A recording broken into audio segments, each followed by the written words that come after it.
आरती बचपन से ही पढ़ने में बहुत तेज थी और आज कॉलेज में आकर भी वो टॉप करती है। सत्तू जो कि एक एवरेज स्टूडेंट है, आरती से जब पहली बार मिलता है। हमें पता है आप हमसे दोस्ती नहीं करेंगे, लेकिन फिर भी मैं दोस्ती का हाथ बढ़ाता हूँ। ऐसा कुछ नहीं है, क्यों नहीं करूंगी। आज से वी आर फ्रेंड्स। आरती और सत्तू की दोस्ती हो जाती है। सत्तू दिन भर आरती को ही देखता रहता है और बहुत हिम्मत करके एक रोज वो आरती को मिलने बुलाता है और अपने प्यार का इजहार कर देता है।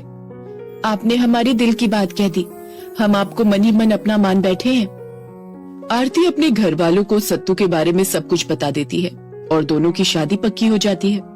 सत्तू अभी एक छोटी सी नौकरी कर रहा है और मध्यम परिवार से होने के कारण उसे अपनी शादी के लिए लोन लेना पड़ जाता है। लेकिन अपने प्यार से ही शादी होने की खुशी में सत्तू को इन सब से कोई फर्क नहीं पड़ता है।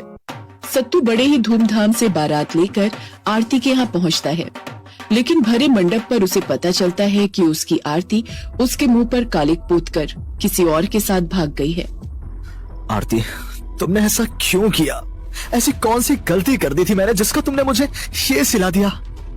तुम्हें ही प्यार का बुखार चढ़ा था, अपने साथ साथ खानदान की भी नाक कटवा दी। चले थे चौबे जी बनने, बन गए दुबे जी। उतने में आरती की माँ उसकी चिट्ठी लेकर मंडप पर रोते हुए पहुँच जाती है। सत्तू जी, हम आपसे प्यार करते हैं, लेकिन प्यार से घर नहीं चलता है। हम आपके साथ गरीबी की जिंदगी नहीं बिता सकते हैं। पूरी जिंदगी हम कॉम्प्रोमाइज नहीं कर सकते। सत्तू चुप सा हो जाता है और रोते हुए वहाँ से चला जाता है।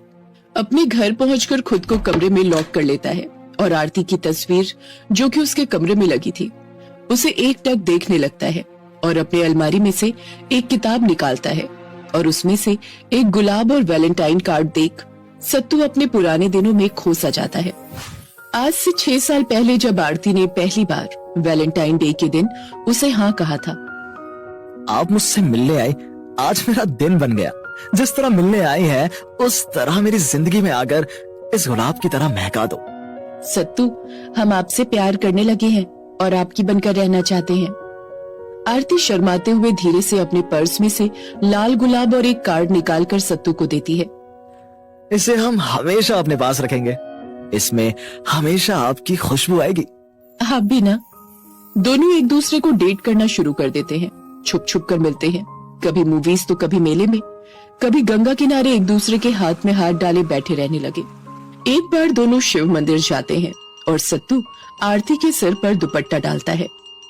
आज से मैं आपको अपने पूरे तन और मन से अपना मानता हूँ और ये जिंदगी की डोर आपके हाथों में सौंपता हूँ। आज से हम भी आपको अपना पति स्वीकार करते हैं। सत्तू बुरी तरह टूटकर रोने लगता है। क्यों किया तुमने मेरे साथ ऐसा? मेरे प्यार को कैसे भूल गई तुम?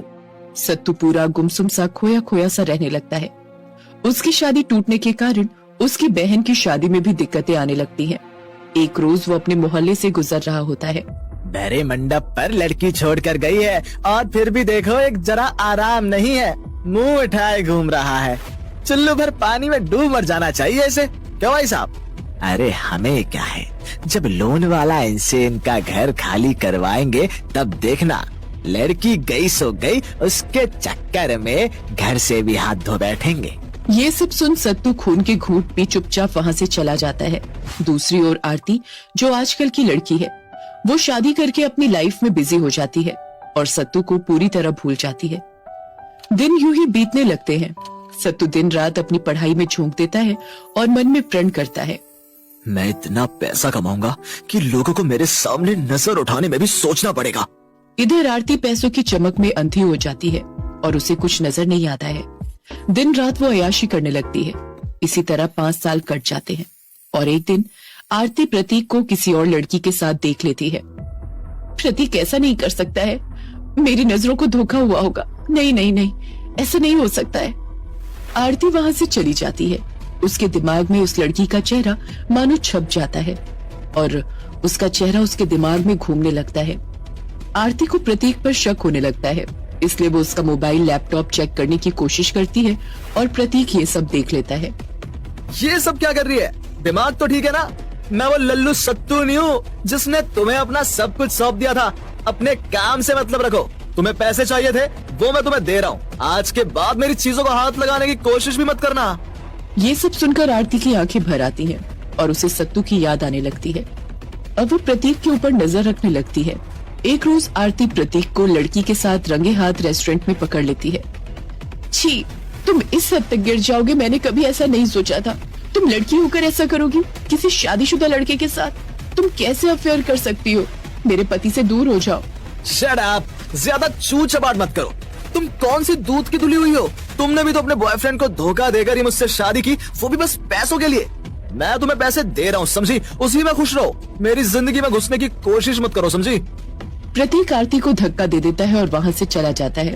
अगले दिन प्रतीक ड्रिंक करके आता है और आरती पर हाथ उठाता है। उधर सत्तू कलेक्टर बनकर आरती के ही शहर में पोस्टेड होकर आ जाता है। इधर आरती किसी भी तरीके से प्रतीक को सबक सिखाना चाहती थी, इसीलिए एक रोज वो प्रतीक से कहती है, मुझे पता है कितने पैसे तुम कौन से 2 नंबर काम करके लाते हो। इसकी खबर मैं पुलिस में दे दूंगी। या तुम उस चुड़ैल को छोड़ दो या तो जेल जाने के लिए तैयार हो जाओ। यहाँ के पुलिस भी मेरी मुट्ठी में है। जाओ जाओ जाओ, जो करना है करो। तुम्हारी जुबान बहुत चलने लगी है, इसलिए तुम्हें तुम्हारी औकात दिखाना बहुत जरूरी है। प्रतीक आरती को बहुत मारता है और कमरे में बंद कर देता है। अब इसी काल कोठरी में तेरी जिंदगी बीतेगी। तेरे पर कतरना बहुत जरूरी है।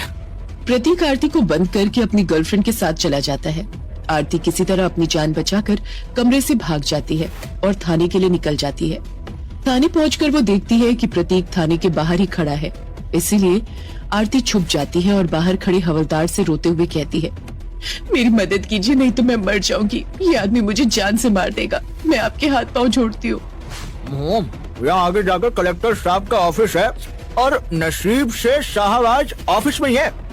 आरती भागती हुई कलेक्टर के ऑफिस पहुंच जाती है और ऑफिस के बाहर खड़ा आदमी आरती को रोकने लगता है।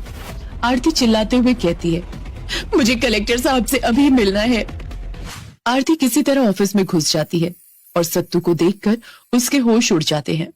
मीटिंग्स तो बाद में होंगी, आज कौन सा धोखा देने आई हो?